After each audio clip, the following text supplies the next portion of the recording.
চিকেনটাকে খুব ছোট ছোট করে কিমা করে নিয়েছি। কেটে রাখা পেঁয়াজগুলো এর ওপর দিয়ে দেব।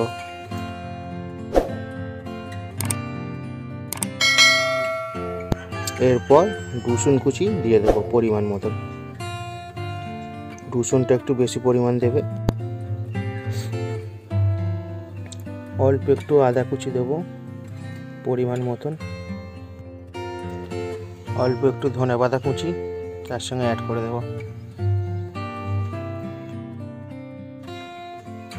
এর সঙ্গে পেঁয়াজ পাতা কুচি অ্যাড করে দেব। অল্প একটু গোলমরিচ সেটাও দিয়ে দেব। এর সঙ্গে সয়া সস দিয়ে দেব।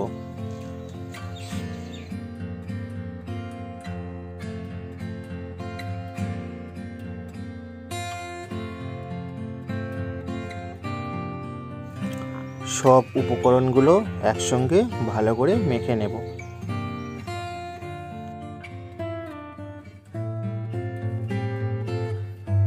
পরিমাণ মতন লবণ দিয়ে দেব।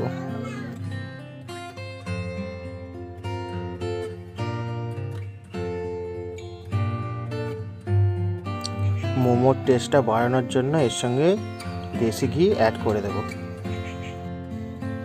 পরিমাণ মতন লঙ্কা কুচি দিয়ে দেব।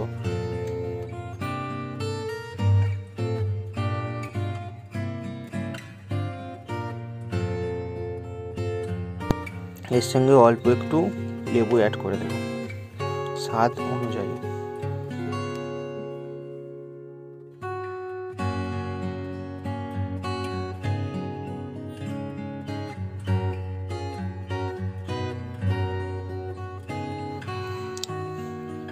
মোমোর পুর রেডি। ময়দা মেখে রাখা এর মধ্যে পুরটা দিয়ে দেব।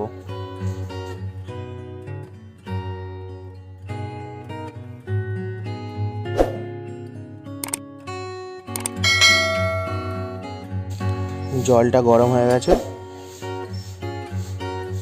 এর মধ্যে এটা সবাইয়ের বাড়িতেই আছে কম বেশি, তো এটা এর উপর দিয়ে দেব বা হাঁড়ির উপর দিয়ে দেবো। দিয়ে এর চারপাশে ভালো করে তেল লাগিয়ে নেবো যাতে মোমোটা না চেপে যায়।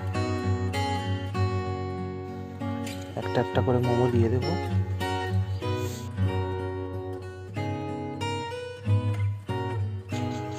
মোমোটা সিদ্ধ করার জন্য একটা কিছু জায়গা দিয়ে ঢেকে দেবো যাতে বাষ্পটা না বের হয়। 15 মিনিট ধরে 15 মিনিট পর ঢাকনাটা খুলে দেখব। মোমো কমপ্লিট। এবার নামিয়ে নেব একটা একটা করে। মোমোর স্যুপ রেডি করার জন্য গরম জল কমপ্লিট। এর মধ্যে লবণ দিয়ে দেব, কিছু কাঁচা লঙ্কা দিয়ে দেব, একটু বেশি পরিমাণ স্যুপের জন্য রসুন কুচি দিয়ে দিতে হবে। এর সঙ্গে অল্প একটু বাঁধাকপি কুচি দিয়ে দেব। মোমোর পুর করার জন্য যে মাংসটা রেডি করেছিলাম সেটাও দিয়ে দেব। দিয়ে ভালো করে নেড়ে নেব।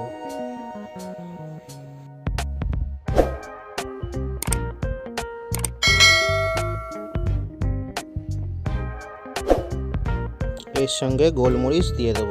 Soup complete.